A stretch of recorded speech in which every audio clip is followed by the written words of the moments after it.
One day, on a dark night, Soruto Uzumaki is born. In his left eye is the blood-red Sharingan, and in his right is something else. An eye similar to his father's Jogan, but also different. This eye has never been seen before. Well, on Earth anyway. Because when Soruto was born, his immense chakra sent ripples out far into the galaxy and alerted everyone and everything that could sense chakra, including the Otsutsuki. Immediately, the Otsutsuki called an emergency meeting. Everyone had felt it. Power like they hadn't seen in a very long time. Although they all called themselves gods, this was something else. It was like the energy of the one of legend, the one called Shibai Otsutsuki.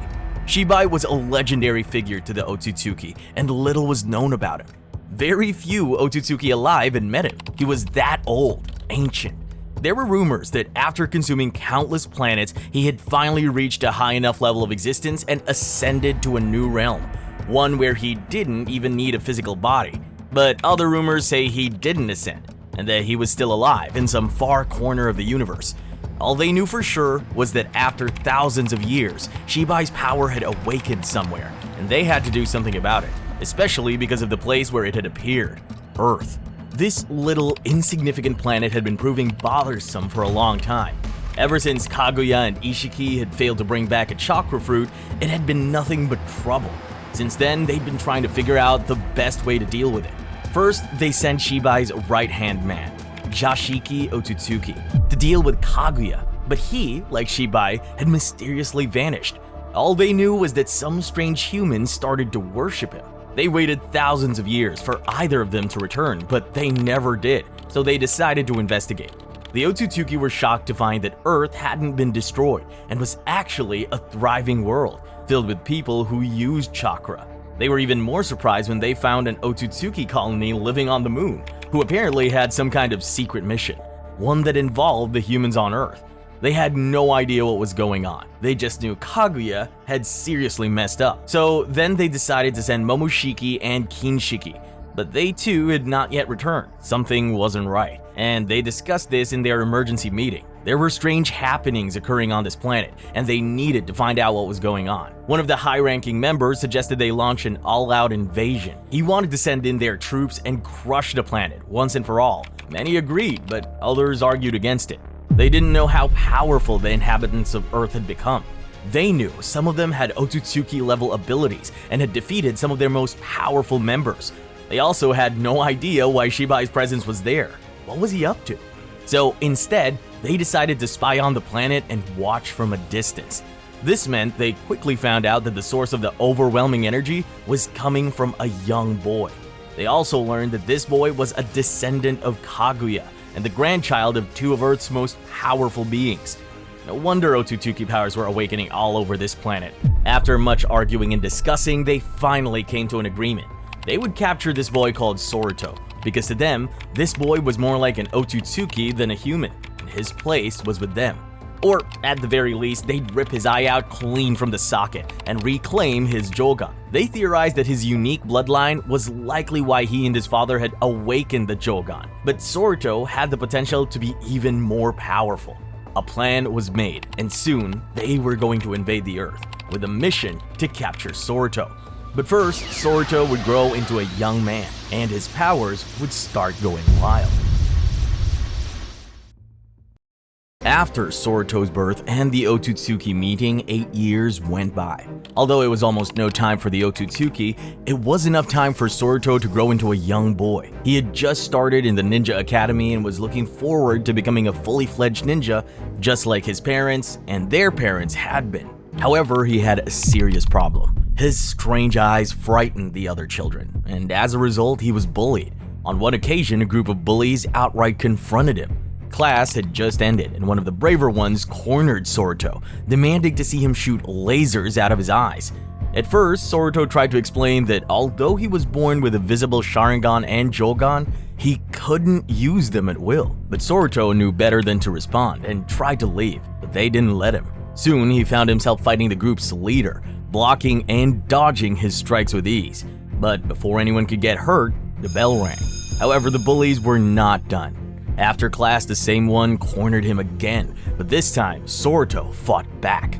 He dodged the incoming punches again with ease and countered with his own, smashing the attacker straight in the nose. What surprised the bully even more was when Soruto turned into a cloud of smoke. Poof, gone. He wasn't even fighting the real one, just a shadow clone. After that, the bullying stopped, but that didn't mean he had any friends. It wasn't just his eyes that made him stand out though. He was just way better than his classmates. While they were struggling with clone jutsu, he was already creating multi-shadow clones with ease. To him, the stuff they were teaching in school was child's play. He was ready for more, and soon he'd get that opportunity, but not in the way he or anyone else could have predicted. It would come during one of the biggest disasters the Leaf had ever seen. But before that, an 8-year-old Soruto knew he was special. He had a form of the Jogan in his right eye, and although he didn't really get what it was, he knew he could see things others couldn't. Chakra pathways were one of them, but there were other, stranger things he couldn't really explain. Sometimes when he closed his eyes and looked through the Jogan, reality itself changed, and he'd be looking in completely alien places. Sometimes they were scary. It terrified him. His father also had a similar eye, and he told Soruto not to worry, and that as he grew stronger and his chakra developed, he'd be able to understand what he was seeing a bit better. Well, he hoped so. But Boruto gave Soruto a strong warning. He said that no matter what, he should never focus his chakra in that area. He said that one day when he was older, they'd explore it together, but for now, it was too dangerous. Of course, Soruto agreed, but sometimes curiosity got the better of him. Still, while the mysterious realms of the Jogan piqued his interest, he cared more about learning legendary ninjutsu and becoming a world-renowned jonin. It didn't help that all of the grown-ups kept telling him he was just like Itachi. Apparently, his great-uncle was some kind of super ninja and graduated from the academy when he was 7. Instead of admiring his great-uncle, Soruto was jealous. While he was stuck in the academy until he was 12, they'd somehow allowed Itachi to graduate even younger than him. It wasn't fair. No matter how many times he'd begged his parents to pull some strings and let him take the graduation exam early, they wouldn't budge. They told Soruto that he wouldn't be getting any special privileges. None at all. He realized that having a Hokage for a grandfather wasn't all it was cracked up to be. And yet, he wasn't worried. Soruto knew his time would come. A few weeks before his 8th birthday, his mind was put to ease by his grandfather. Sasuke had made one of his rare visits, and Soruto didn't miss a chance to question him. He asked him why Itachi was allowed to graduate so early, whereas he had to wait, and the answer he got stuck with him. Sasuke explained that the times in which Itachi lived were completely different from the times they were currently in. It was an age of war. Back then, they needed new ninjas about as much as they needed food and water. They were key for survival. So a young prodigy like Itachi was extremely valuable, and the village couldn't afford to wait for him to graduate. Soruto didn't really understand at first, but when Sasuke explained that Itachi was forced to go to a battlefield when he was just 4 years old and stand amongst all the corpses and dying soldiers, Soruto couldn't believe what he was hearing. What a terrible time to live. After that, he started to understand the value of peace. He was also shocked to find out Itachi joined the Anbu Black Ops at 11 years old. He couldn't imagine any of the older kids in his class going to war or murdering anyone. While these stories about the old days made him grateful to be born in a more peaceful time, Soruto was still eager to advance as a ninja. Sasuke told him that if he wanted to be like Itachi, he'd have to make training his entire life. He'd have to become obsessed. So he decided that's what he would do. But he knew his parents wouldn't like that idea, so he trained on his own, in secret. He had a hidden spot that Sasuke had taken him to, where he and Itachi used to practice their shuriken jutsu. Sasuke refused to train him, but that didn't stop Soruto. After class and on the weekends, he'd head straight there and spend a few hours practicing whatever he could. The top secret location was a clearing, nestled in the middle of a forest, just outside the village, away from prying eyes. It was the same place where he'd mastered the shadow clone jutsu. Thus, on one fateful weekend, Soruto was there, by himself, working on the next jutsu he'd master. He'd just decided that Chidori would be what he'd learn next. He'd seen his mother and grandfather do it, and since he had the Sharingan, he could too. Well, although his Sharingan was always on, he'd only been able to actually use its abilities a couple of times, and it was only when he was either extremely angry or scared. So on this particular day, he was trying to awaken it properly. He wanted to be able to use it whenever he wanted to. He already knew that his chakra nature was lightning, and he'd made the mistake of trying to learn Chidori without the Sharingan. Everybody told him it was a bad idea. Chidori involves turning your hand into a dense lightning blade with chakra manipulation, and then running at super high speeds to stab the target. Because of this, it gives the user complete tunnel vision, which to any ordinary ninja leaves them susceptible to a counterattack. So he thought he'd be able to use the Jogan as a substitute, but found out the hard way that wasn't the case. When he tried to perform the Chidori, he found two major problems. One, he couldn't concentrate enough chakra into his hand to turn it into a full blade. And two, when he attempted his makeshift Chidori at a target, he was blind to his surroundings. If this was a real fight, he'd be a sitting duck. He was frustrated, but knew he was making progress. It was just missing one ingredient, the Sharingan. So instead of continuing his Chidori training, that day, he decided it made more sense to master the Sharingan first.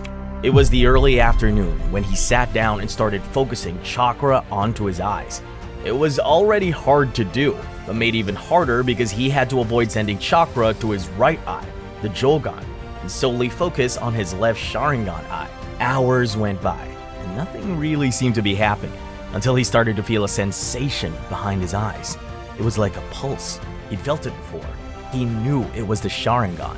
This meant he'd just have to keep focusing his chakra on that spot. It was almost there, he smiled. Soon he'll be able to use the Sharingan at will, and it'll only be a matter of time before the Chidori was finally his. The tension continued to build up behind his eyes. It started to become painful, but he kept channeling chakra to it. Just when he thought his head would explode and he'd be blind forever, it happened. His eyes shot open, and he was greeted by an entirely different world. He realized straight away that he'd made a grave mistake. Yes, he awakened the Sharingan, but he'd also awakened his Jogan, and it was about to prove disastrous. Meanwhile, the Otsutsuki were alerted by the Jogan's awakening. They'd been preparing an invasion for a while and decided that the time to strike was now. They called a quick briefing where they confirmed that whoever was host to that chakra was too powerful to be left on Earth. The plan was simple: invade the Earth village known as the Leaf, avoid the strong humans there, and capture the boy with the Jogan. They arrived at their destination and scouted out the village from above. The sun had just gone down, and there weren't many people around. However, two of the Leaf's Chunin spotted them. They knew the Otsutsuki were trouble, so they attacked, to which their attack was easily absorbed, and they were instantly vaporized. And thus, the invasion truly began. Leaf Ninja were quickly alerted of the attack, and they flooded in from all over the village to repel the invaders. Jutsu flashed across the sky. The buildings were destroyed left and right, and many ninja fell. The village was in a panic. The Hokage and his closest advisors called an evacuation, and Naruto decided if he could reason with the attackers. After all, his most powerful technique, the Talk No Jutsu, hadn't failed him yet. Flanked by Sarada and Sasuke, he approached who appeared to be the Otsutsuki leader in the center of the village. He demanded to know what they wanted. Only the Jogan. Give us that and we'll be on our way, was the reply. It's right here, a voice said. It was Boruto. He had arrived and his Jogan was active. The Otsutsuki stared at him, puzzled. This can't be right, this guy's too old. You're not who we're looking for, the Otsutsuki told them. And in an instant, they all realized who the target was: Soruto. Naruto knew Talk No Jutsu wasn't going to work this time and ordered Boruto and Sarada to go home and protect their son. They did, and when the Otsutsuki attempted to follow, Naruto and Sasuke engaged. All around them was chaos and the dying screams of ninja filled the air. They knew they had to be quick. Naruto struck with a punch. The Otsutsuki leader easily blocked by grabbing his outstretched hand. It immediately disintegrated. Sasuke teleports to him just in time before his whole body is vaporized and gets him out of there. However, he's hit by a chakra beam that takes him out of the fight. The Otsutsuki leave them and head to Boruto's house. Meanwhile, Boruto and Sarada have just returned home. They rushed to Soruto's room and flung the door open, but it was empty. Their hearts sank. Were they too late? Just as they were about to panic, they heard their door close. Soruto had just returned to the village and after seeing the chaos, had run straight home. Boruto and Sarada were elated to see him safe, but they were shocked when they saw his eyes. In one, the Sharingan radiated its crimson glow, and in the other, the bright blue of the Jogan. It was activated, just like on the day he was born. Boruto realized at once what this was all about. He told him and Sarada to stay put and went outside to face a formidable foe. He didn't have to wait long. As soon as he left the house, he saw him outside, waiting. Fury overtook Boruto. He knew that him being here meant Naruto and Sasuke were defeated. All around him was chaos. Houses were on fire and the smell of burning filled the air. He remembered hearing about the day that the criminal leader Pain attacked and destroyed the village. It might have been just like this, but just like back then, there was still hope, albeit very slim. He knew he had to do something strategic to repel the Otsutsuki, and so far, they seemed invincible. But then he remembered the jutsu he used against Momoshiki all those years before.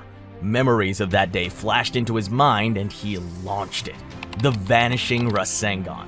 It worked, just as it did back then, surprising the Otsutsuki leader with a direct hit. However, it was only a shallow blow, and he instantly counterattacked with Shibaku Tensei, sealing Boruto inside. Soruto then realizes he can't feel his dad's chakra anymore. Then suddenly, his Jogan completely disappears. The Otsutsuki leader feels a power surge through the trapped Boruto, but it isn't Boruto's power he feels, it's something else, in another location. With space-time ninjutsu, he creates a portal to the source of the power. Soruto drops out of it. Finally, they are face to face. The Otsutsuki leader and the boy who shook the Otsutsuki world. But he's confused. In one eye of the boy is the regular Sharingan, and in the other, just a normal eye. What happened to the God's Eye they all felt earlier? Regardless, it didn't hurt to pluck this eye out and look at it a bit more. But just as the Otsutsuki leader was about to pull the eye straight from its socket, the fear and anger only fueled Soruto's dormant abilities. His Jogan became fully active, and his body was flooded with chakra. For a moment, he became the strongest shinobi in the world. Everyone, even those without the ability to sense chakra, had felt it. His aura shook the world. He immediately found his father and used the power to undo the seal. The first thing Boruto saw was his son. His Jogan was also awakened now. It was more powerful than ever. It was like his and his son's eyes were connected somehow. He felt the sheer, overwhelming power of Soruto's presence and understood why the Otsutsuki had come. His energy seemed unlimited, omnipotent. But then, Soruto's eye got more and more powerful. It wouldn't stop growing in intensity. Suddenly, the Jogan creates a flash so bright that everyone was blinded. After the flash starts to dim and everyone comes to their senses, they realize something strange has occurred. The battle was over, but not because the Otsutsuki leader was defeated, but because he mysteriously disappeared. Not just him, but all of the invading Otsutsuki were now gone. The Otsutsuki aren't the type to retreat, they thought, so it must have been Soruto's Jogan that teleported them away, perhaps giving them quite a lot of damage as well. The Leaf had won, for now. Nevertheless, this didn't mean the trouble was over. Not at all. They had the village to rebuild, people to bury, and now a god-level shinobi to talk about. But first, they had to deal with a more pressing matter. Naruto. He had been seriously injured in the invasion. In other words, he was no longer Hokage material. So who would take his place? Well, there were two obvious choices, Boruto or Sarada. Sasuke was too old, and no other shinobi were close to their power. In the end, Sarada was chosen, and Boruto was given the job to focus on learning more about the Jogan and what its power meant. Things returned somewhat to normal, although the events that took place were a brutal wake-up call for the village. They realized they'd been severely unprepared. It had been so long since the last disaster that they'd let their guard down, but not again. They knew that the Otsutsuki weren't going to give up that easily, and next time, they'd be ready. However, the Uzumaki household was about to receive another strange surprise, in the form of a young Otsutsuki girl. But first, Soruto would start his real training. Before we continue, if you're enjoying the video so far, be sure to like, subscribe, and especially click that notification bell. Also, be sure to follow my Twitter. Now, back to the story. A short time after the invasion, Soruto was back at his training ground, this time with his father. It had been decided that his serious training had to begin now. Nobody had a clue when the Otsutsuki would be back, or when his Jogan would activate again, so Boruto had personally decided to train Soruto. He took him out of Ninja Academy as it was too dangerous to be around the other kids. Not until he learned to control his power. That didn't bother Soruto. He had no friends anyway. Everyone was absolutely terrified of him. And like his grandfather before him, people blamed him for the village's destruction, even though he never asked for any of this. But also, like his grandfather, he was determined. He wanted to become the strongest ninja that ever roamed the earth. Before their training started, Soruto had to swear an oath to his father that he'd never use the Jogan, unless it was absolutely life or death. He agreed. He wouldn't make that mistake again, but little did he know at the time he'd be forced to use it sooner than he thought. So their training began. Boruto was shocked. He knew his son was more advanced than the other kids in the academy, but he had no idea just how advanced he was for his age. He could do multi-shadow clones, lightning and wind style jutsu, and even a basic form of Chidori. What Soruto didn't tell his father though was that he could also use the Sharingan. He didn't want to try that again just yet, in case he accidentally awakened the Jogan. Boruto was blown away at his son's progress, and Soruto was filled with pride. But then Boruto asked him to perform the Rasengan. Soruto had practiced it a few times, but he preferred the Chidori. "Dad, the Rasengan sucks. Why do I have to practice that?" Soruto complained. Boruto told him that it was a special jutsu founded by his great-grandfather, the fourth Hokage, Minato Namikaze, and that his grandfather Naruto perfected it as well. Soruto still didn't care though. Is Naruto really even that strong? Soruto asked. All he'd seen of him was an old man who sat in an office all day, and when it really mattered, he got his arm blown off by the Otsutsuki. Boruto decided that their training for the day was over. Although he was strong, he wasn't yet wise. Boruto sat him down and told him Naruto's story. Just like Soruto, Naruto was born with a hidden, dangerous power, and everyone feared him. But unlike Soruto, he didn't have any talent, apart from his enormous chakra reserves. He told Soruto that Naruto had no family, no friends, and was at the bottom of his class. What's worse is that nobody expected anything from him. They saw him as less than human, a monster. He then went on to explain how one man, Iruka Sensei, cared for him and helped him make it out of the academy. After that, he told him the story of Naruto and Sasuke's rivalry. Soruto was shocked to learn that Sasuke had turned evil and even tried to kill Naruto. The two were so close now. Boruto told him about Jiraiya, the fourth great ninja war, and how his grandfather had changed the world. When he'd finished, the sun had set and it was time to go home. That night, Soruto couldn't sleep. He felt so bad. He now understood just how great Naruto was. You would never underestimate him or any of his jutsu ever again. As days and weeks went by, Boruto grew prouder and prouder of his son. He was not only growing exponentially as a ninja, but he was maturing too. He'd now mastered the Rasengan in record time. What's more is that he demonstrated that he could use his Sharingan, and in no time, he'd mastered the Chidori as well. It was then that Boruto decided to take things up a notch. After he'd mastered the Vanishing Rasengan in a day, he knew his son was ready. After all, ninjutsu was great against ninja, but that wasn't who Soruto's enemy was. No, it was the Otsutsuki, and fighting them needed a whole different approach. Thus, he started to teach his son the Uzihiko Rasengan, a variant of the Rasengan that Boruto himself had created to fight the Otsutsuki. This jutsu involved using the planet's own energy to turn one's body into a Rasengan, like a vortex. In many ways, this jutsu was the planet's way of defending itself from alien invaders. He told Soruto to keep his feet on the ground and try to channel the planet's energy. But Soruto was struggling. Days went by and Soruto wasn't progressing with the jutsu. He'd hit a wall, a plateau for his power. At this point, Soruto was operating at a Chunin level at least, and some would argue potentially even Jonin. He had only just turned 9.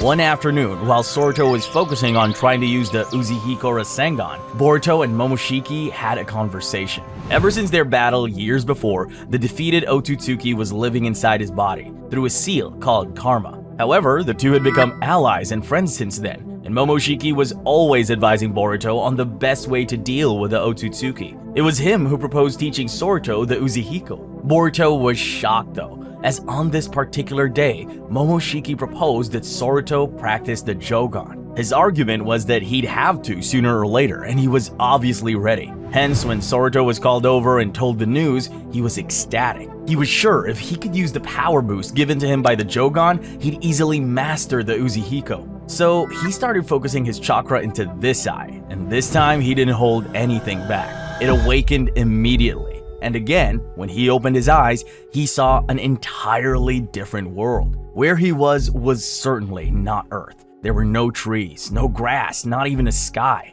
Everything was made of a shimmering gold-like substance. He looked around and was surprised to see Boruto there with him. By the look on his father's face though, he also had no idea where this was. "So you've finally come," a voice called out from behind them. They spun around and saw a middle-aged man with spiky blonde hair. It was Minato, the fourth Hokage. He was waiting for them from the afterlife dimension. He began to tell his grandson and great-grandson about his life and how proud he was of them. Soruto had heard the rumor that he'd once defeated 1,000 shinobi single-handedly. Curiosity got the better of him. He just had to know if it was true. So he blurted out the question. Minato laughed and said it wasn't quite 1,000. Then he told them the story of the war against the Stone Village, and how in the end, the amount of enemies he killed wasn't worth celebrating. What was, though, was the fact that it led to the Tsuchikage signing a peace treaty. When Minato was done telling the story, he told the two it was time to say goodbye, and that Soruto would just need to deactivate his Jogan and they'd be sent home.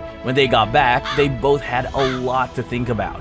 Soruto couldn't believe how cool his family was. He was starting to get it now. He understood why everyone called them heroes. Over the next couple of years, he carried on refining his jutsu. He wasn't permitted to use the Jogan again, as who knew where they'd end up next time. Instead, he focused on mastering the Sharingan, his lightning style, and dabbling in other arts like the Gentle Fist, which he'd inherited from his Hyuga side. On his 10th birthday, he was told he'd soon be put on an official ninja team and would be able to go on missions. He was so excited. But first, he was about to meet a new, unexpected member of his family. Soruto was now 10 years old, and he'd mastered many advanced jutsu, but he'd yet to learn summoning jutsu, or use his Jogan since the day when they spoke to Minato. So he understood that although he was developing fast, there was still so much to learn. Even though he knew he was different to everybody else his age, he still longed for a friend. He was so lonely. Because of his intense training and everybody seeing him as some kind of boogeyman, he had nobody caring for him outside of his family. It was starting to get him down. But that all changed one morning when he left his house to find his father speaking to a strange girl. She had pale white hair, and her eyes were also pure white. She looked like some kind of albino Hyuga. But then he realized he'd seen those features before. She wasn't from this planet. She was an alien, an Otsutsuki. Flashback to a few moments prior, her name is Naomi, and she's the sister of Momoshiki. She'd come to Earth to find her brother, and while following his chakra, she arrived at the Uzumaki household. Just prior to Soruto's arrival, she recognized Boruto as the man behind her brother's defeat. Suddenly, Naomi prepares for battle and throws a powerful punch straight at Boruto. But before she can go for another attack, she hears a familiar voice. Boruto had allowed Momoshiki to take over his body and speak to her. Naomi was stunned when she found out Momoshiki had switched sides and was now working for the good of the Earth.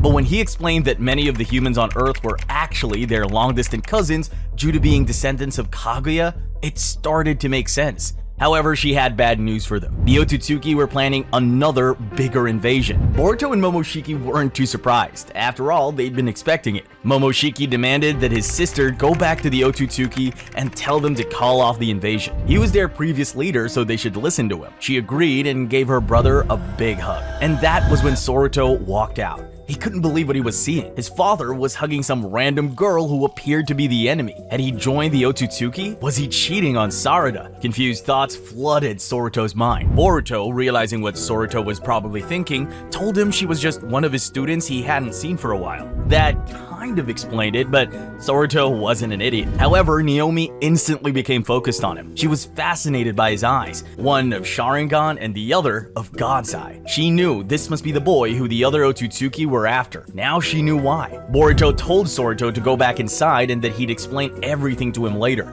And once he was out of earshot, they resumed their conversation about the fate of the Earth. Momoshiki said that they were on the human side now, but Naomi informed them that the Otsutsuki were planning another invasion, the likes of which had never been seen before. Naomi told them that the enemy were planning to capture Soruto no matter what this time, and they'd destroy the entire planet if they had to. Momoshiki told her not to worry, and infused her with a message from him. He was still their previous leader, and he could make them call off the invasion, or so he thought. But there was one major problem. The Otsutsuki had a new leader. He was a mysterious figure and nobody knew who he was, but they knew he hated the Earth. Still, there was a chance they'd listen, so Naomi went back. She approaches the council of Otsutsuki leaders and tells them the news. Momoshiki is alive on Earth and has ordered them to call off the invasion. They laugh. Nobody believes her, but she still had an ace up her sleeve, her brother's message. This time, they hear the news directly from Momoshiki himself. They're shocked to find their ex-leader alive. However, it makes no difference. They brand both Naomi and Momoshiki traitors, and just before they kill her, she transports herself back to Earth. She returns to the Uzumaki household wounded and scared. She tells Boruto the news and he informs Sarada, Naruto, and Sasuke. They realize they're almost out of time and they agree that Soruto needs to become a full-fledged ninja as soon as possible. They also need to create an evacuation plan for the village if things go south. Meanwhile, Boruto tells Naomi that she can live with them and help with Soruto's training. However, he makes her promise to not tell Soruto about the invasion. She agrees, but it wouldn't be long before she breaks that promise. At first, Soruto hated his new family member. Naomi was strange and he had no idea what his dad was thinking bringing her into his home. Worse, he knew his parents were hiding something from him. What surprised Soruto even more though is that his father had lied to him. At first, he'd claimed that she was one of his students from a distant land, but then he'd admitted to her being an Otsutsuki, their enemy.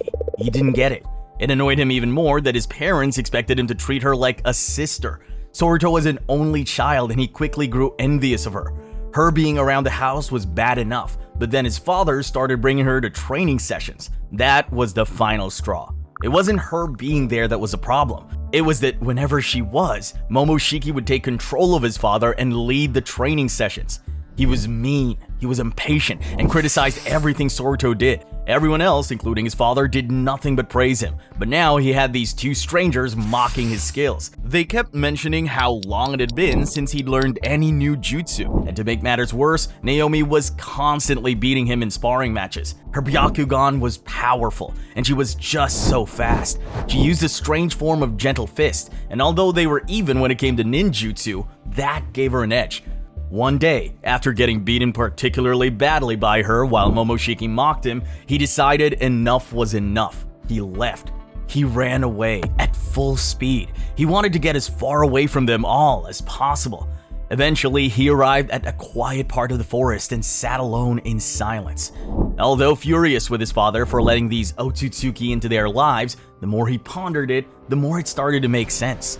His rage cooled down and he knew that they were right. He hadn't made progress in months. He'd seemed to have reached his limit. He'd mastered all of the ninjutsu his father had showed him, even the Uzuhiko Rasengan. But after that, he'd barely improved. If only he could use his Jogan more, he thought. So he decided to activate it. However, just as he did, Naomi emerged from the trees. She immediately got close to him and stared intensely into his eyes, just like on the day they'd met. Then she said something that shocked him. "Did you know that you're a living god?" Soruto had no idea what to say. He just replied, "No, I didn't know that." She then proceeded to explain everything about the Otsutsuki invasion. She told Soruto that they were after him because he had the power of Shibai Otsutsuki. She told him that this meant he had power over life and death, and that he could access other dimensions, and even destroy the planet if he wanted. She told him everything about the Otsutsuki, and how they went around destroying planets and attempting to harvest chakra fruits. But he was most surprised when she said that the Otsutsuki were planning another invasion, and that his father knew but didn't tell him. However, she explained that everything he, as well as Momoshiki, did was for his benefit, and that in the end, it was only he who could save Earth. Soruto suggested that if it was him who they were after, wouldn't it make more sense if he just leaves the planet? That way they'd have no reason to invade. But he learned that wouldn't work either. Earth had caused the Otsutsuki enough trouble over the decades, so they were coming to destroy it, no matter what. Now he knew everything, and it was a relief. But he also felt bad about not trusting his father and running away. And thus, the two of them came up with a plan. They'd go back and convince their father to let them become ninja. They'd get a real sensei, go on real missions, and train harder than ever before. He had to expand his horizons and learn more about the world he was destined to save. When they returned, Boruto was glad to see them getting along. But when they told him they wanted to both become full-fledged ninjas, he said that was a decision he couldn't make alone. So Boruto went to pay his wife a visit and told her the news. After a bit of discussion, they both agreed. But Sarada, being the Hokage, had to worry about everybody's safety, not just her son's. If he went out of control, he could destroy everything. So she decided to assign Kawaki, Boruto's old friend and a karma user, as their sensei, and teamed them up with the grandson of one of Naruto's friends, Killer Bee. His name was Dudo, and he was actually a relative of Soruto since his mother was a Hyuga. He'd just become a genin, and teaming up with Naomi and Soruto would be a good way of strengthening ties between the villages. The next day, Soruto and Naomi meet their sensei and their new teammate. Dudong tells them tales about Naruto and Bee's exploits, and how they'd both trained together in the past and became two of the world's most successful Jinchurikis. Naomi and Soruto liked him, but the same couldn't be said for their new sensei. He made it clear that he was only there so he could seal Soruto's chakra with his karma if things got out of hand. After that, they headed to the training ground, and Kawaki decided to use the 6th Hokage Kakashi's old introductory lesson, capture the bells. However, he was in for quite the wake-up call. These genin had power far beyond he thought was possible. They completely overwhelmed him with their wide range of elite jutsu, and that was that. After the test, he announced that they'd just received their first mission, and it was B rank. The team were super excited. It was going to be just what Soruto needed to progress, and they were right. He was about to unlock another legendary jutsu, although it would be at a deathly cost. The new Team 7 then left the village to embark on their first mission. Very few genin are ever given a B-rank mission right off the bat, so they were excited. Because of their unique talents and extraordinary ability, they were tasked with investigating a group. The intel they'd received said this group may be plotting something with the Otsutsuki. Although this was just a scouting mission, it was still dangerous. It was given B rank because some of the group were said to have curse marks and could use very high-level jutsu. So, as they left the village, their sensei revealed that the mission had another aspect to it. A scroll that they must deliver to another village. They weren't allowed to know what the scroll contained, as it was highly classified information, but Soruto guessed it had something to do with him and the Otsutsuki. They were told the potential enemy was located near a small village, some dozen or so miles away from the leaf. The three genin followed their sensei through the thick forest that surrounds the leaf. It was like a never-ending fortress. After hours of running and jumping full speed through the treetops, Soruto realized why people called it the village hidden in the leaves. At first, the genin were on edge, expecting an attack, but after a while they grew bored. This was not what they were expecting. It was just endless running. No ambushes, no enemy, nothing interesting. Finally, as the sun rose the next day, they came to their destination. It was a very small fishing village, nothing like the leaf at all. There were no ninja there, or at least nobody that looked like one. Their sensei told them to stay hidden in the trees and watch for any strange characters leaving or entering the village. Great, Soruto thought. More boredom. He also told them he was going on a scouting mission and they should stay and watch. The team were completely dejected, their morale crushed. They wanted to go with him. Why did he need 3 people to watch one tiny village? Their sensei handed Soruto the scroll and told him to guard it. When he came back, they were going to deliver it to another village, and then the mission would be complete. He was reluctant, but he couldn't exactly say no, so he agreed. However, that's what the enemy was waiting for, because Soruto and his team didn't realize that they were actually the ones being watched. As soon as their sensei had left, the attack began. As Soruto and his team's focus started to drift, they were snapped back to reality when shuriken and kunai began flying toward them. Immediately, Dudong used his wind style and deflected them. Soruto instantly sensed the enemies. He could feel their murderous intent. He had finally gotten what he wanted, a fight. The enemies emerged. There were 4 of them. They wore strange clothes with some weird symbols of them. Before the enemy attacked again, they demanded the scroll. Soruto realized the gravity of the situation. These guys were possibly Jonin level. His Sharingan was ready, but now his Jogan too awakened. Naomi was immediately by his side. She told him to remember his father's warning about how dangerous it was. He understood. She was right. Their lives weren't worth risking over some scrolls, so he handed it over. But the enemy didn't leave. Instead, they said they wanted to have a closer look at Naomi. Apparently, they'd heard about the Otsutsuki girl living in the leaf. Immediately, Dudung stepped between them and told them to leave. His courage would be his downfall, as the enemy leader stabbed him without warning, straight through the chest. His blade emerged from his back with blood smeared all over it. Soruto was frozen. But it wasn't through fear. No, it was guilt. It was his idea to give them the scroll instead of fight, and now his decision had killed his friend. The despair devoured him, and he felt his Sharingan transform.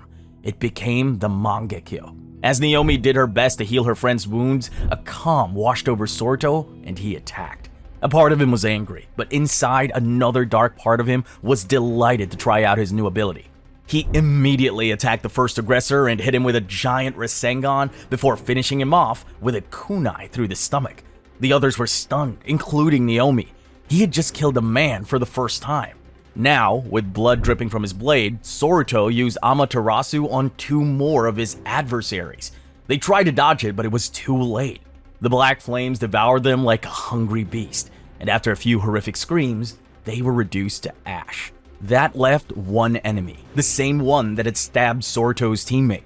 Not wasting any time, the enemy activated a curse mark he had hidden underneath his headband. He was instantly charged with chakra, while his body turned black and his eyes yellow. He quickly transformed into a terrifying creature. His hands and teeth were replaced with claws and fangs.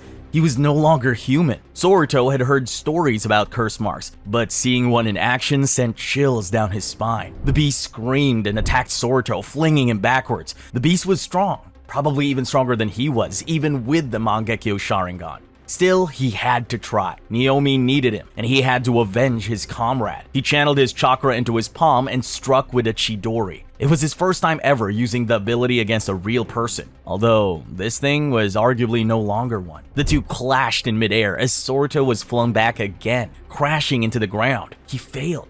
His enemy approached to deliver the finishing blow. It was almost over, but just before he struck, he met the gaze of Soruto's Mangekyo Sharingan, and a Genjutsu was cast. The enemy was now trapped in an illusion. They were safe for now. The problem was that Soruto had used up most of his chakra. He could no longer even make a Rasengan.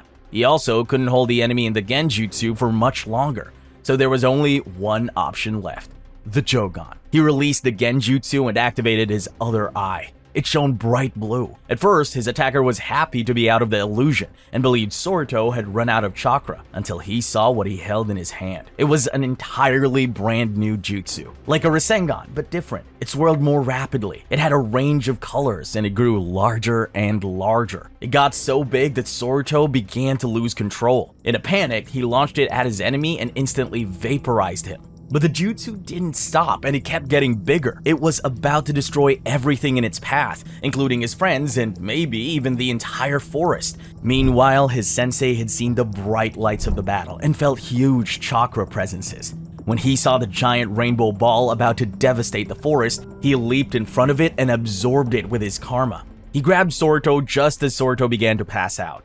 However, just before he lost consciousness, the reality of the situation hit him. He'd lost his friend and was also now a killer. But that would be the least of his worries, because as he passed out with the Jogan activated, he was about to have a vision that would change his life. He was about to speak to a god, the god known as Shibai Otsutsuki.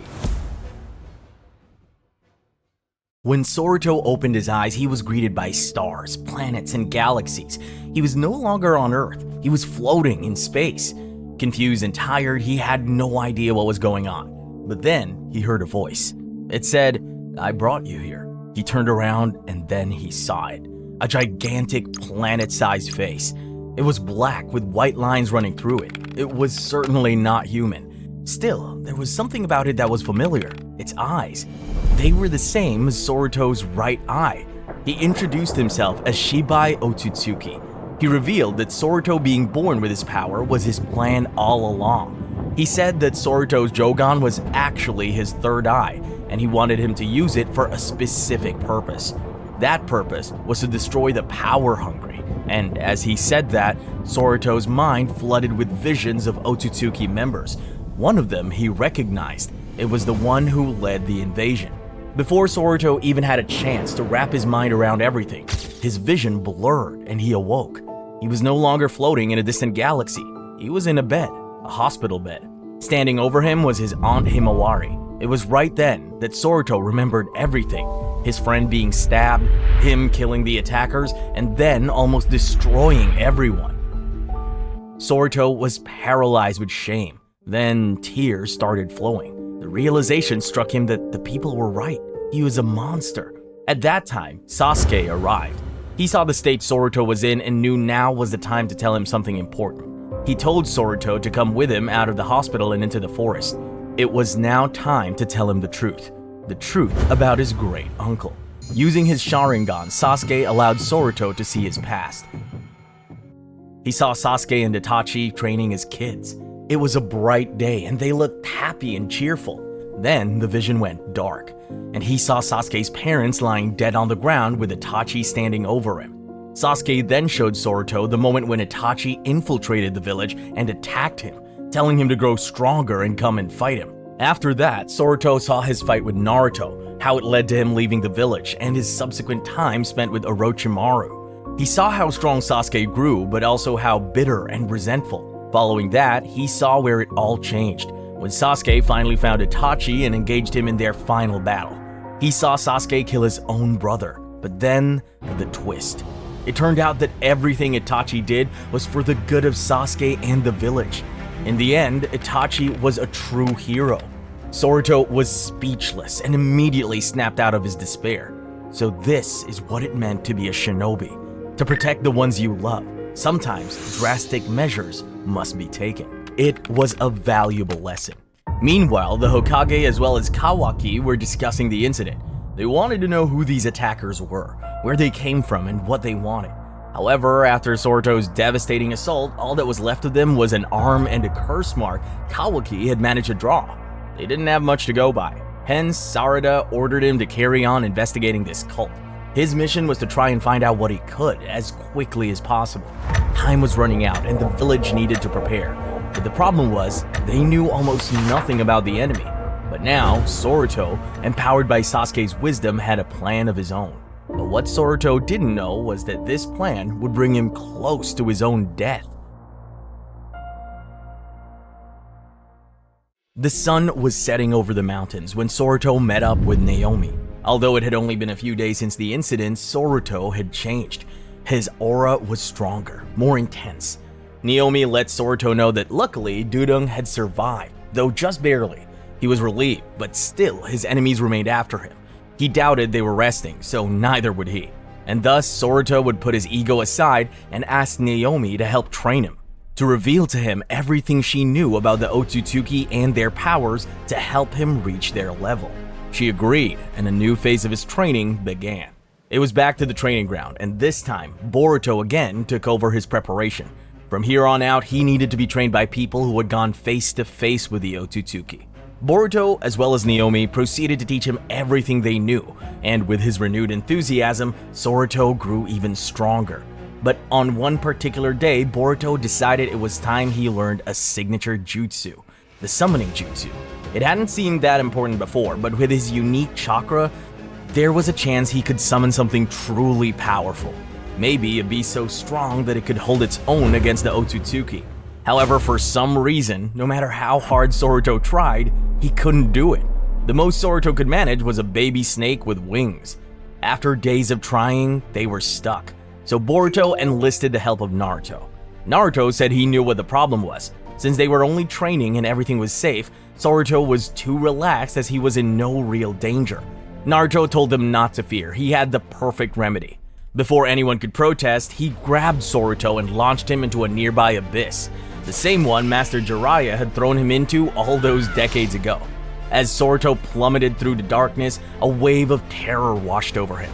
He was going to die if he didn't do something fast. After channeling his chakra, his Jogan also activated, seemingly by its own accord, but he had no time to worry about that. Soruto performed his summoning jutsu again, but this time it worked. A giant light flashed and engulfed everything for miles around. Something truly ferocious was about to emerge from the pit, and they were right.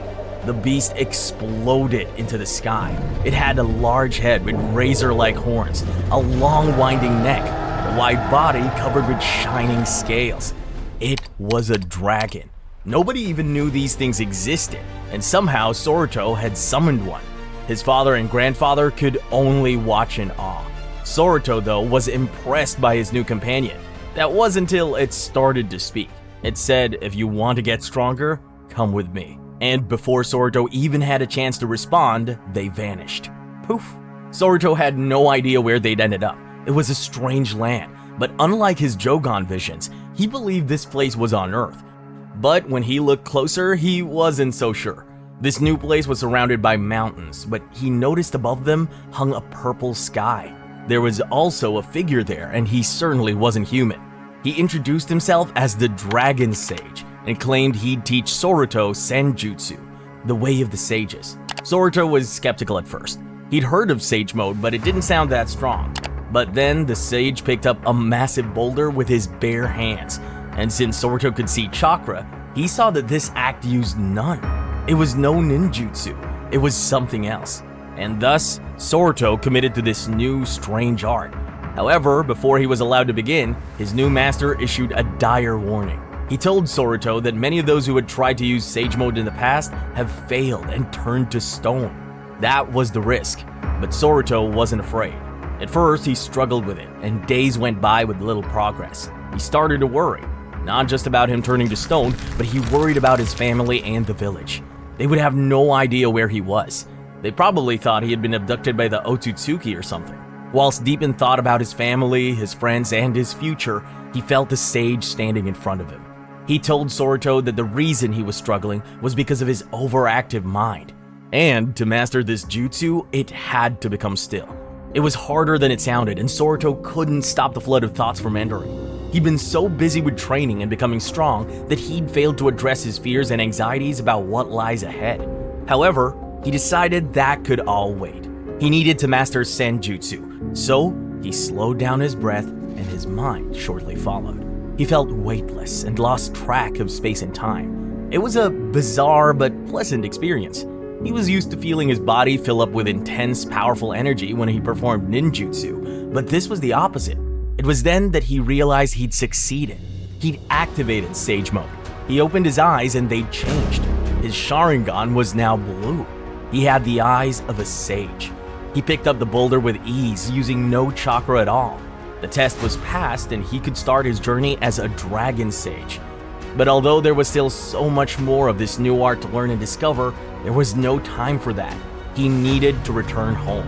Soruto didn't know it at the time, but he was about to embark on his next quest, the Chunin exams.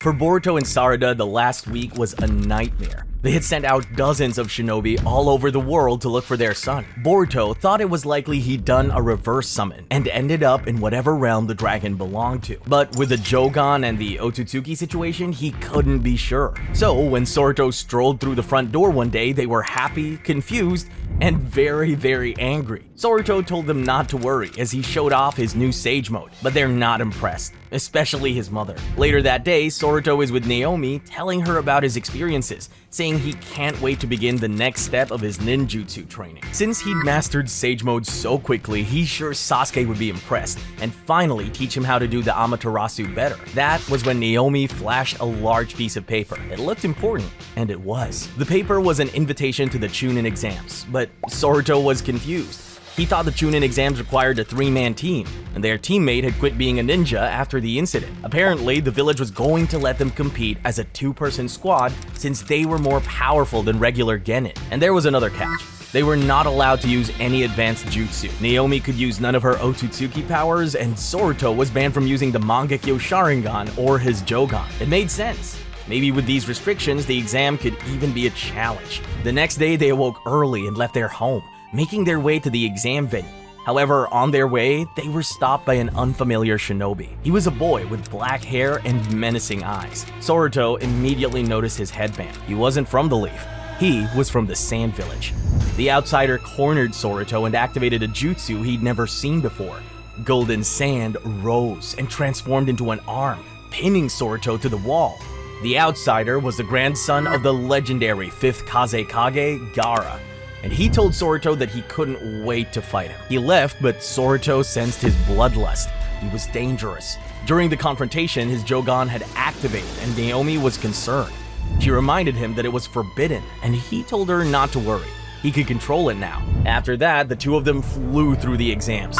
They used their dojutsu to cheat on the written exam and easily obtained the scrolls during the Forest of Death. Soruto was starting to worry it was too easy, until the tournament stage. His first matchup was with a Cloud Ninja who he defeated easily, dodging her attacks with his Sharingan's perception and then hitting her with an advanced Rasengan, shooting her straight into the wall, and finishing her off with a Chidori. The Kages watched, and the Raikage dismissed the victory, calling it lucky. Sarada, however, smiled. She knew it wasn't luck. On the sidelines sat their old teammate, and he made sure to cheer them on. Seeing him made Soruto more determined than ever to win. Naomi also won her fight, and so did Gaara's grandson. However, they were the only finalists, which meant there couldn't be a fair match to decide the victor. Sarada proposed to call the tournament off and promote all three of them to Chunin. However, the Kazekage declined. He instead suggested the unthinkable. Sarada and the other Kage were stunned. He'd proposed that his son would fight both Soruto and Naomi. Sarada told him it was a terrible idea, but he insisted. So she agreed. Soruto and Naomi couldn't believe it either, but something didn't feel right. All of Soruto's senses were on high alert. For some reason, he didn't feel like this would be an easy victory. As the match started, he tried to keep his mind calm. Since he couldn't use most of his advanced jutsu, he had to be careful. He also had to protect Naomi since she was at a major disadvantage by not being able to use a lot of her powers either. The fight began, and Naomi immediately leaped into the air, summoning kunai equipped with paper bombs and firing them at the enemy. However, his golden sand barrier blocked them with ease. Meanwhile, Naomi and Soruto discussed using lightning to defeat him, as he was supposed to be vulnerable to that element. As the dust cleared and he launched his own counterattack, throwing 2 colossal sand arms at them, Soruto jumped into the air to dodge, but they followed and struck him, launching him back down to earth. He crashed into the ground and was temporarily out of the fight. This meant the sand shinobi could finish him off. 2 huge wings sprouted from his back and he flew upward, whilst launching sand knives at Soruto.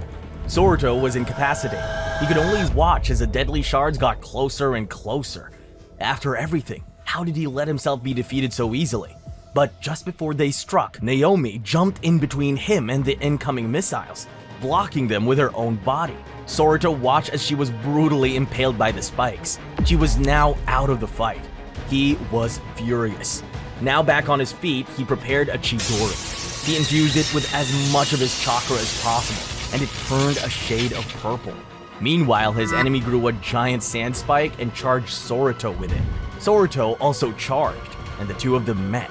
As their jutsus clashed, Soruto realized his wasn't strong enough. He was going to lose unless he used the Jogan. He almost did, but then decided it would all be for nothing if he was disqualified. Hence, he did something that shocked everybody watching.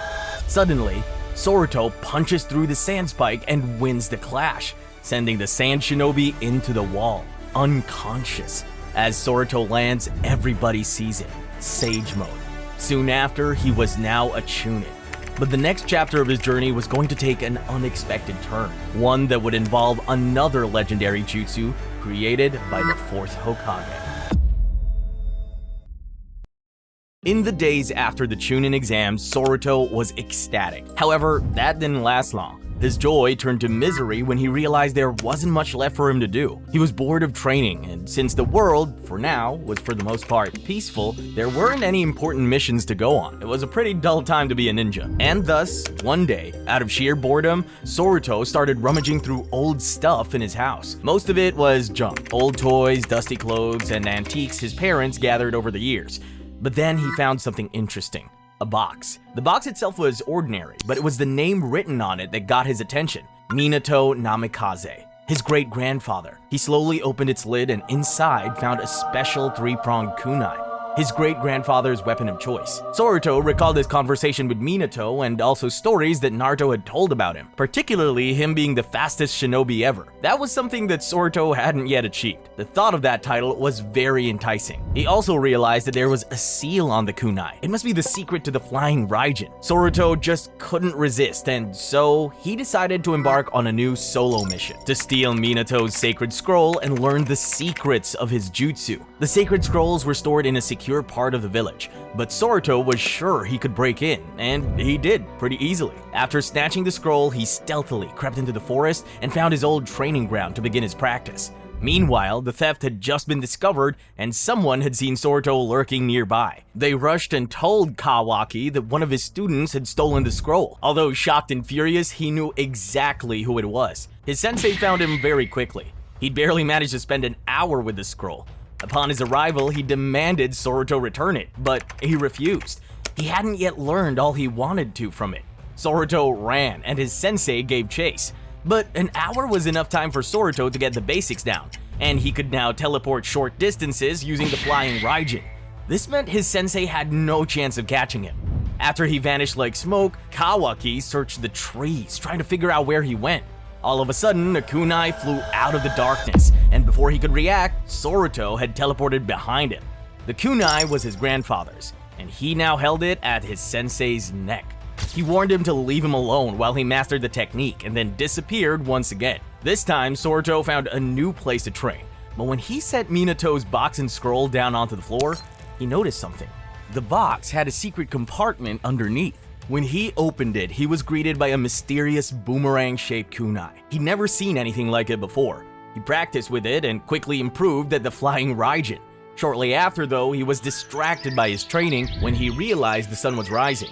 That meant it had only taken him a night to learn Minato's jutsu. He smiled and decided to show his dad. He knew he'd be angry, but still, he had to show him what he found. When Soruto found Boruto, he saw that he was also training and wasn't angry at all.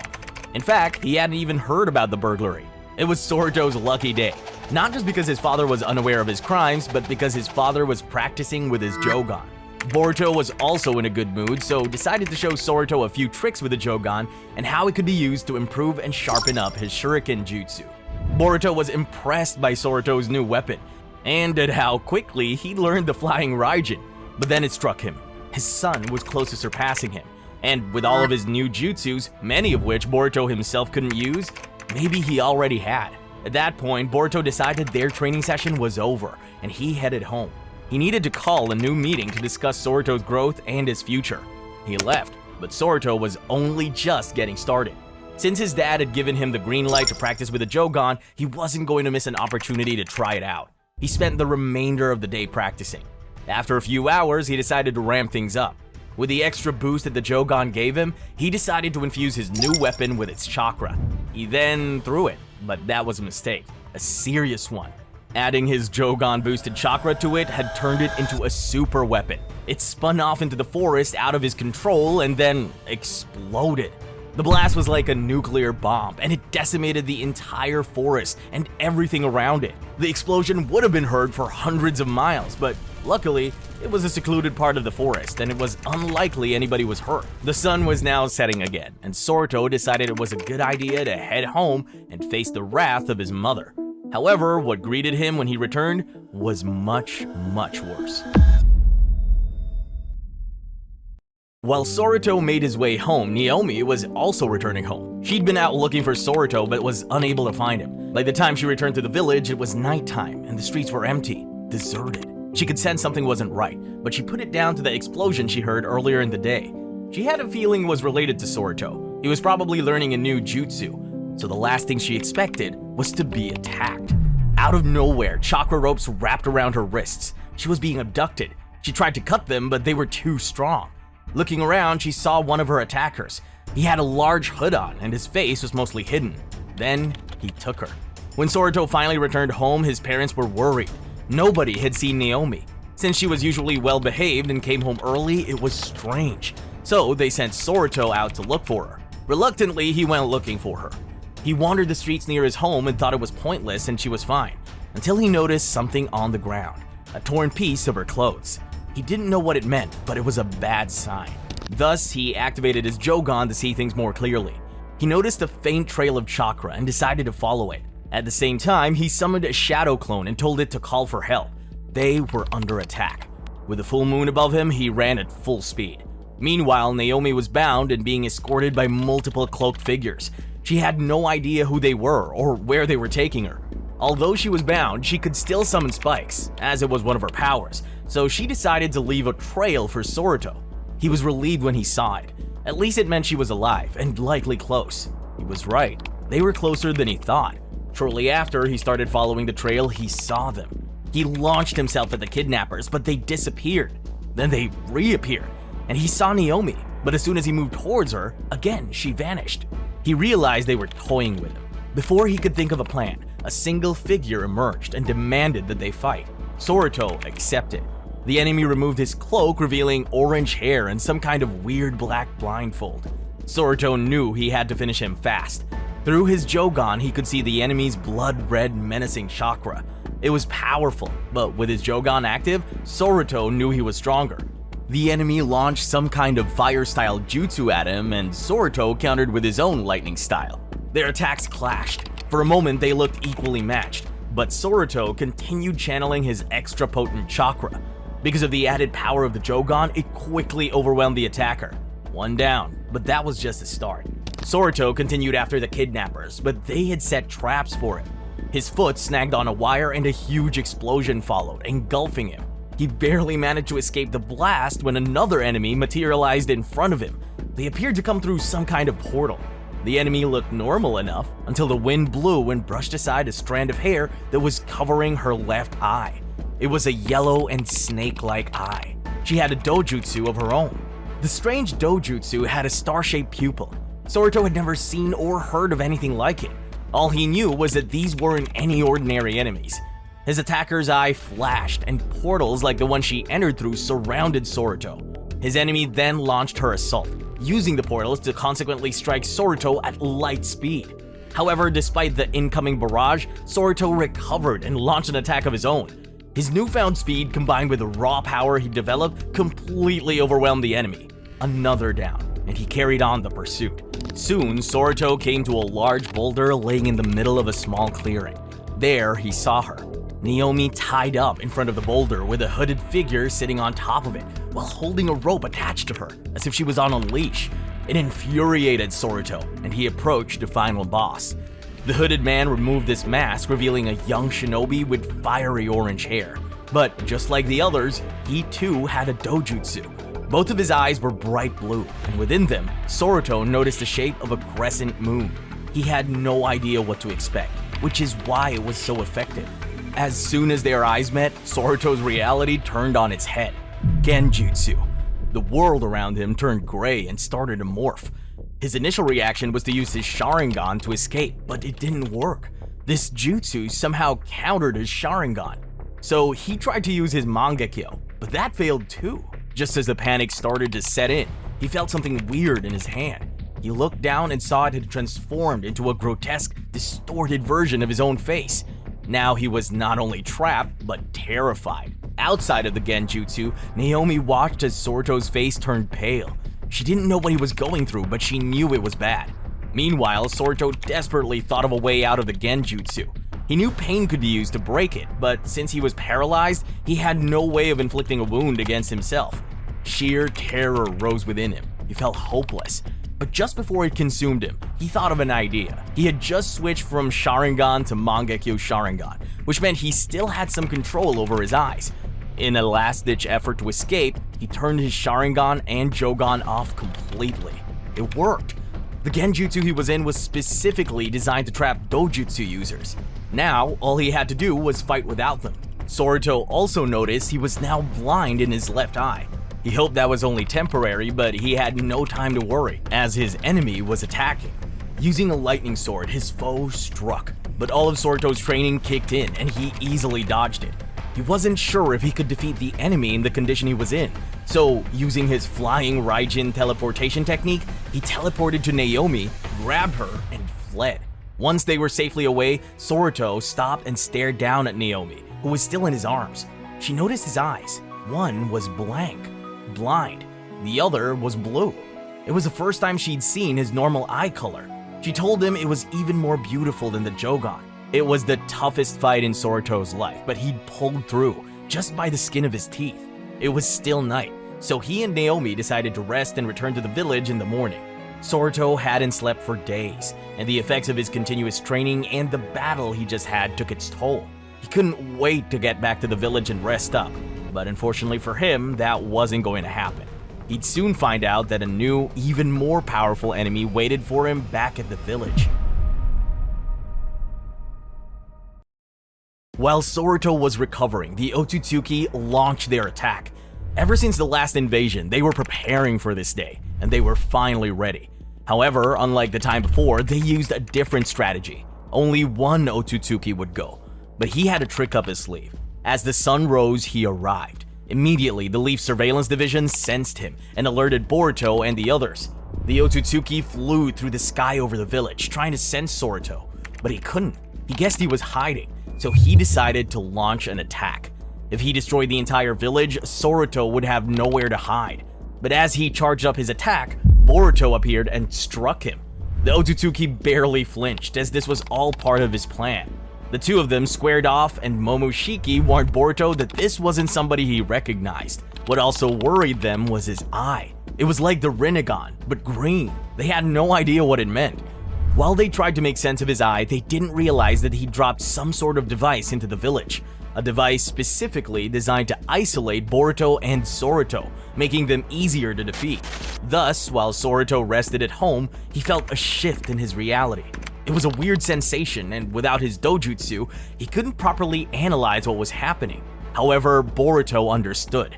The Otsutsuki was attempting to merge two timelines together. As he watched from above the village, he saw it change. The Hokage statue had less faces, and the village was smaller. Boruto spotted the device and tried to intercept it, but it was too late. Before he could grab it, it flashed and he vanished. Meanwhile, Soruto left his home to try and find out what was happening. As he wandered the streets, he felt something was amiss, but he couldn't quite put his finger on it. So he jumped up onto one of the buildings and looked out across the village. It was totally different. He looked above and saw a figure standing there, an Otsutsuki, an enemy. He realized what was happening. The dreaded invasion he'd spent years preparing for was happening. However, he was in no state to fight. He stared in disbelief as the Otsutsuki prepared an attack. All he could do was watch. He had no energy or power to fight. But just as the attack surrounded him, he felt somebody grab him and drag him away. It was a boy with spiky blonde hair. They were on top of a giant snake running away from their enemy. Soruto looked closer at the boy. He had the same eyes as him. Yes, it was a younger version of his father. Before they had a chance to discuss what was going on, they sensed an attack. But it wasn't the Otsutsuki. It was a giant toad with a sword. On top of him was another blonde, spiky-haired boy, a young Naruto. He demanded to know what they wanted, as he believed the giant snake meant Orochimaru was attacking. As Naruto and Boruto faced each other, Soruto couldn't help but think about how cool this reunion was. He also couldn't resist showing off his summon too, so he did. After seeing the gigantic dragon, the three sat down and discussed the situation. The enemy was there somewhere, and he wanted Soruto, so they had to think of a plan to defeat him and get back to their own timelines.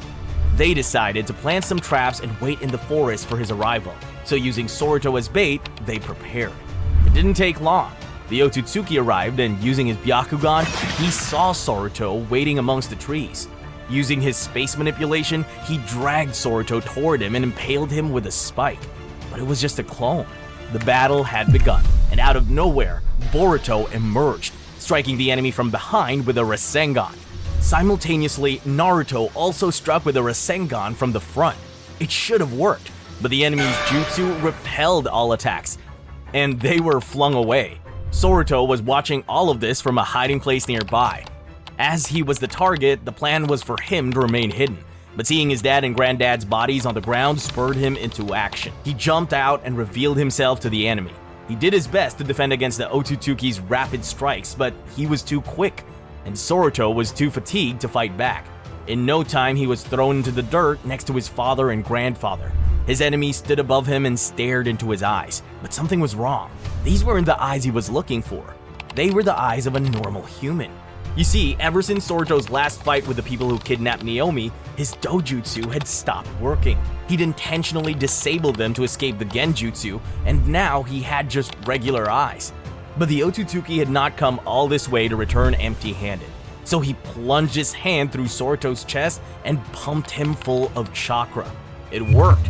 His Sharingan and Jogan burst forth and returned as blood dripped from his eyeballs. The attacker then reached his hand out and attempted to pluck his eyes straight out of their sockets. But before his hand was close enough to touch them, it was severed. Although Soruto was powerless before, now his Jogan was back, and he rejoined the fight, slicing his opponent's arm with a kunai. At the same time, Boruto hit him with a flying Rasengan, blasting him away from Soruto. While their opponent was recovering, Boruto and Naruto pulled their chakra together and created an extra potent Rasen Shuriken. Naruto, holding the Rasen Shuriken, leaped forward and attacked. However, the enemy countered with a spike and stabbed Naruto. Poof! Naruto's body vanished. It was a clone. At the same time, Boruto struck with the real attack. If the enemy was anybody else, it would have been a finishing blow, but since their foe could repel attacks, it was useless. As the Otsutsuki floated in the air, gloating, his face immediately turned into a fearful grin as a black cosmic hand protruded from his stomach. It was Soruto, but he was different. The right side of his face was black with white stripes, and the Jogan was fully activated. The god who'd remained dormant until now appeared, Shibai Otsutsuki. In his hand was the heart of their enemy. They won. When Soruto opened his eyes, his father stood over him, and he was back in his own timeline. He wondered if the whole thing was just a dream, though he was soon told it wasn't, and now they were safe, or so they thought, because there were still some unanswered questions, like who were the cults that had attacked them twice? Were they related to each other? And what did they have to do with the Otsutsuki? It turns out, a lot. There was also the Shibai Otsutsuki situation that urgently needed to be addressed. He'd helped them, but what was his true intentions? But first, Soruto and the village would enjoy their temporary peace. And that brings us to Soruto Shippuden. In the days after the battle, some important decisions were made. Naomi had to depart the village and go back home. She had set out upon her own mission, to find out who Shibai is and the truth behind his actions. She also wanted to know if the Otsutsuki leader who attacked them before was defeated for good, and what the other Otsutsuki were planning now. So, after a heartfelt goodbye, she departed the Uzumaki household.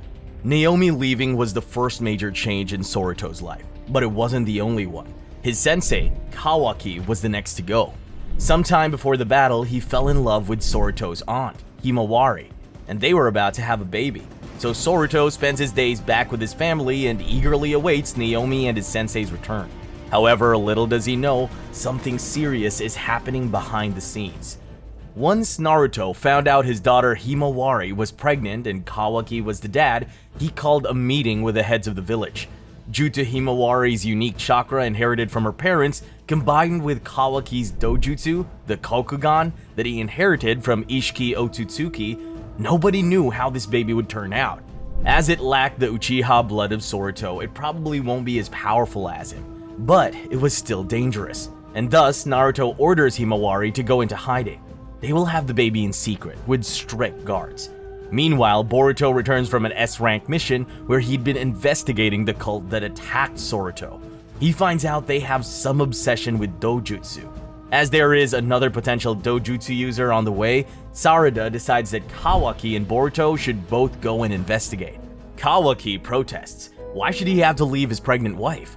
But as he and Boruto are two of the only Jonin in the village that have experience in fighting the Otsutsuki, he has to go. Thus, they head off into the land of the mist, where Boruto's intel says they've been hiding. They find their hideout, however it's abandoned, but they do find some old notes and plans. These plans indicate they are working with the Otsutsuki, and their mission is to capture any rare dojutsu they can. While that's going on, Himawari's baby is coming. In a hidden location in the mountains, Himawari, Naruto, and Hinata, alongside a village midwife, help Himawari deliver the baby. It's a girl. They name her Kaori. However, to everyone's dismay, she's another divine dojutsu user. In one eye, she holds a golden and black Kokugan, similar to her father's. and in the other is the Tensei gun. As soon as her eyes are revealed though, the midwife grabs the baby. She's no midwife, she's a spy from the cult. She also has a dojutsu of her own, the same one Soruto fought before. Naruto immediately activates Sage Mode while Hinata defends her daughter. He demands the return of his granddaughter and they engage in battle. Meanwhile, Boruto and Kawaki sense something is wrong and, using their space-time ninjutsu, teleport back to Himawari, only to find the baby gone. Kawaki orders Boruto to stay with Himawari while he goes to find his daughter, but when he gets there, he finds Naruto impaled with deadly spikes and the enemy holding his baby. Luckily, he has the element of surprise and attacks the enemy from behind just as they're trying to finish off Naruto. However, the enemy still has the baby, but realizing she only needs its eyes, she throws it into the air. She'll need both hands to fight Kawaki so she can deal with the baby's eyes later. With the baby in the air, she strikes, but that's when Boruto arrives and snatches the baby back. Kaori is safe. Naruto has also recovered, so Boruto entrusts the baby to him, while he and Kawaki face the enemy. Boruto activates his Jogan and Kawaki his Kokugan, and together they strike. But the enemy doesn't hang around. She gets a message from the cult leader who tells her to return as there's no way she can beat both of them. So right before they engage, she teleports away. Kawaki and the others return to the village and immediately tell Sarada the news. They then start to piece together everything they know about the cult. It's crucial they figure out their next move. They know the cult wants Kaori and probably Soruto, but the means in which they will try is unknown. Meanwhile, the cult member who tried to steal Kaori returns to her leader. He's also one of the men who attacked Soruto, the one with the blindfold. He tells his subordinate not to worry, and that it's time to start the next part of their plan. But first, Soruto's about to find a brand new sensei. Soruto was returning from his training ground when he bumps into a stranger just outside the gates of the village. The stranger has gray hair and an eye patch, and he tells Soruto his name is Kai, and that he's got an important message for the Hokage. Soruto refuses as he could be dangerous, but then he tells Soruto he's got some kind of intel about the cult and the Hokage needs to hear it. Although Soruto has no idea about what's been going on behind the scenes, he remembers the cult and how powerful they were. Thus, he decides to take the chance and introduce this strange man to his mother. Sarada welcomes him as she too is eager to learn more about this mysterious group. After attempting to flatter her and failing, Kai shows her a photograph. The photo has 3 people. Him, a second person with red hair and blue dojutsu, and a third figure. Soruto immediately recognizes the third figure. It's the guy with the blindfold who attacked him, the cult leader. Kai then tells his story. He comes from a village near the Land of Waves where he and his 2 friends lived. However, one of his friends wielded a very rare and powerful dojutsu, so the village was attacked. The 3 of them faced off against many enemies, and due to their strength managed to fight them off. Almost. In the chaos, their village was annihilated. The truth is, they were facing thousands of enemies, and the only reason they stood a chance was because of the immense power wielded by their friend's dojutsu. He did his best to defend them, but in the end, he was struck in the eye. The fight was over. They'd won, but their friend was now dying. He used his last words to command Kai to take his eye and use it. However, at that moment, their other friend, the man with the blindfold, decides to leave. They get into an argument. One wants to leave and the other to stay and rebuild the village. But out of nowhere, the man with the blindfold attacks, stabbing Kai in the eye and leaves. Now blinded in one eye, Kai decides to take his dying friend's eye. And that's how he obtained one of the strongest dojutsu in the world. He claims it's even stronger than the Jogan. Sarada interrupts his story to ask him what he wants, and his answer shocks everyone. He wants the help of the Leaf Village to fight against the cult, but on one condition, that he's the one that fights his old friend, the cult leader. Sarada dismisses him. She needs time to think. However, Soruto is in awe of this man. An eye stronger than the Jogan? If that's true, he'd make the perfect sensei. That wasn't all this man could do though. He could also transform himself into a winged beast and fly. It was the icing on the cake. Soruto demanded he become his sensei, and the man agreed.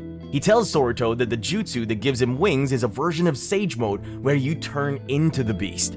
Although most sages teach to avoid that mode, the trick is to maintain it. At first, Soruto struggles, but in no time, he manages to sprout wings and masters it. He's pleased and brags about how quickly he learned it.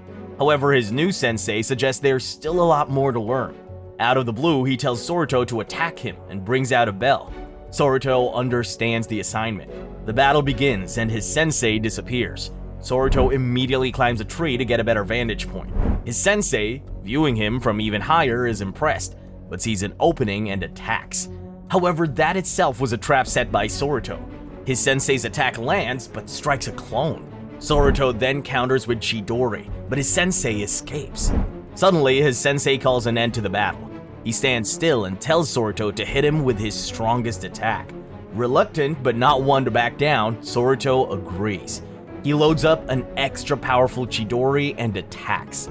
His sensei, though, barely moves an inch. He just slowly lifts up his eye patch and reveals his shining blue eye. As Soruto strikes, his attack hits a force field and immediately dissipates. Now he understood the power of his sensei's dojutsu. It creates an impenetrable shield. He was invincible. The experience was humbling for Soruto.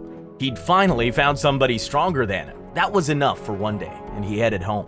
When he returned to the village, his parents had a massive surprise waiting for him. A cousin. They introduced him to his new baby cousin, Kaori, and informed him of what had happened. Soruto couldn't believe the cult had attacked. He was furious. His parents said there was nothing they could do for now, and that they'd continue gathering intel on them.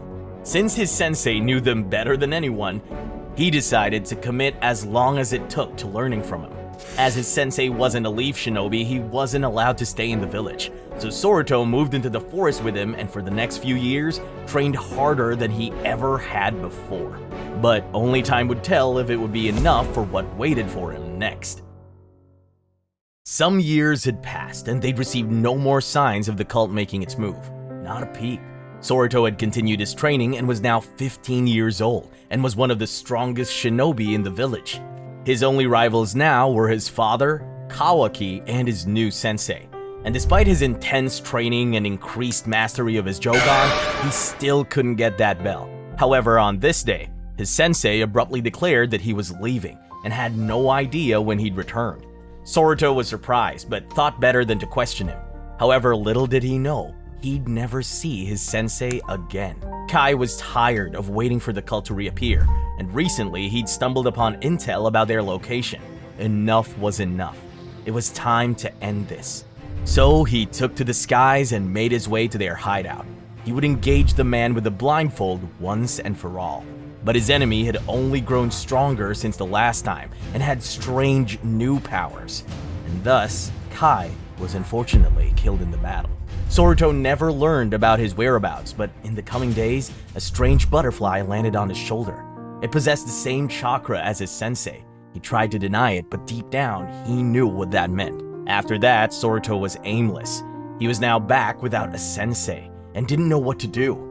He knew the cult was behind it, but until they reappeared, there was nothing he could do, and no way to find them. A few weeks passed, and it was Kaori's birthday. As he and his family were celebrating, they heard a knock at the door.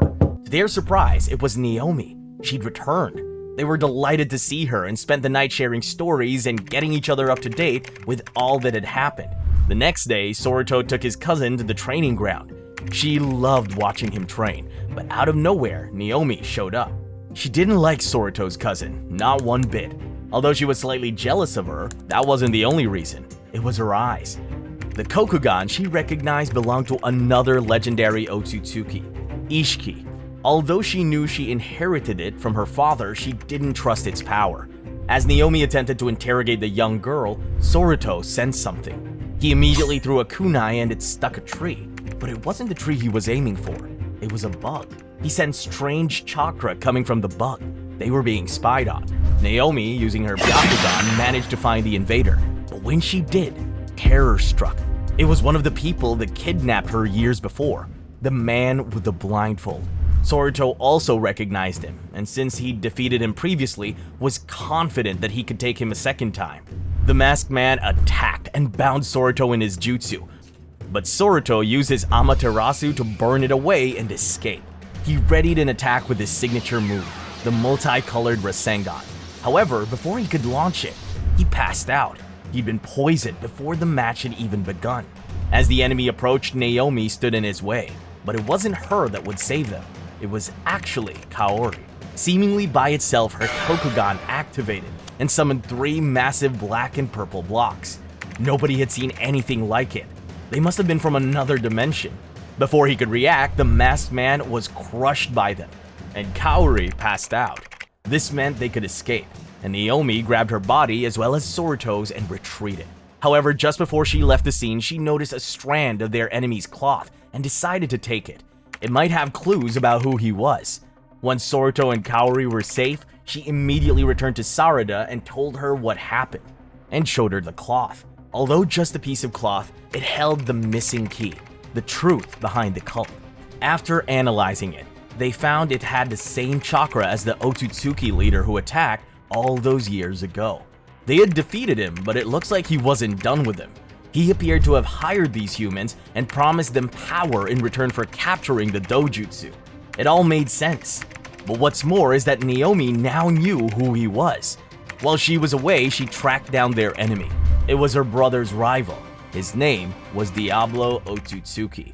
It turns out that both he and Momoshiki were the best in the clan, and both were in the run to become the clan leader. Even though Diablo was slightly more accomplished, Momoshiki was instead chosen to be the Otsutsuki leader, and ever since then, Diablo resented him.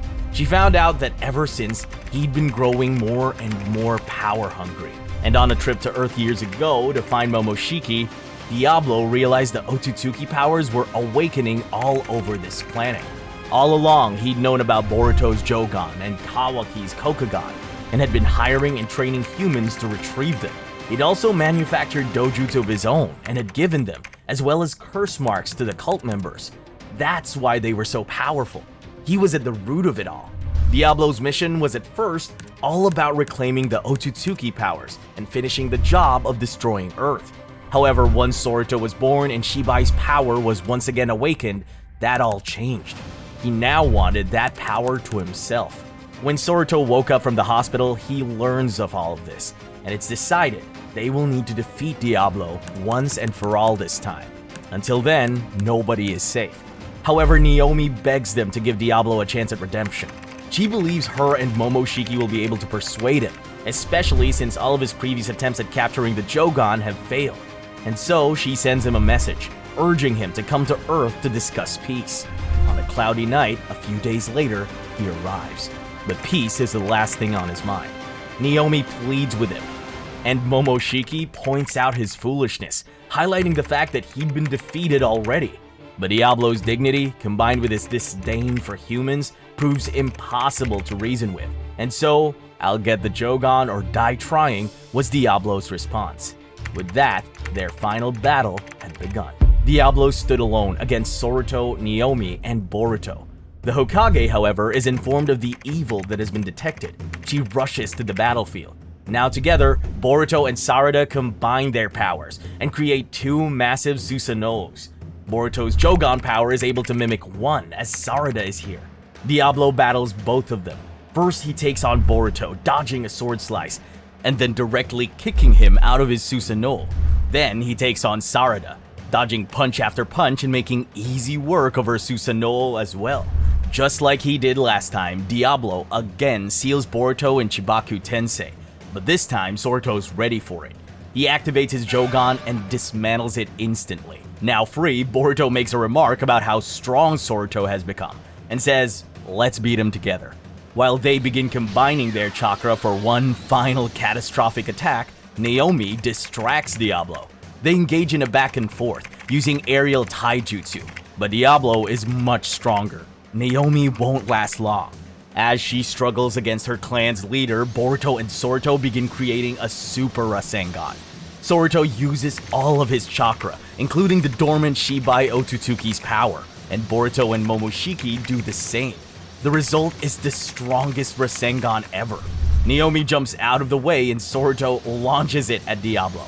In his frenzied state, he tries to block it, but he doesn't stand a chance. It's a direct hit, blasting him off into space. The attack clears the skies. The glow of the evening sun pours in. It's over. They celebrate, but it's bittersweet, as Soruto realizes he still couldn't save his sensei. This made him realize something. War was futile. Nobody wins in the end. They decided that the endless conflicts across the galaxies had gone on for far too long, and at last it needed to end. With Shibai and Momoshiki's power now on their side, they could bring peace to the galaxy. However, there's still one more thing that no one realized all along. Because you see, Soruto's existence wasn't just some natural accident. Oh no. Soruto's birth itself was actually part of a millennia-old conspiracy. And it was only during the time of Naruto's childhood that the secret conspiracy started to succeed. And it's all due to one man. To see this, watch this video here.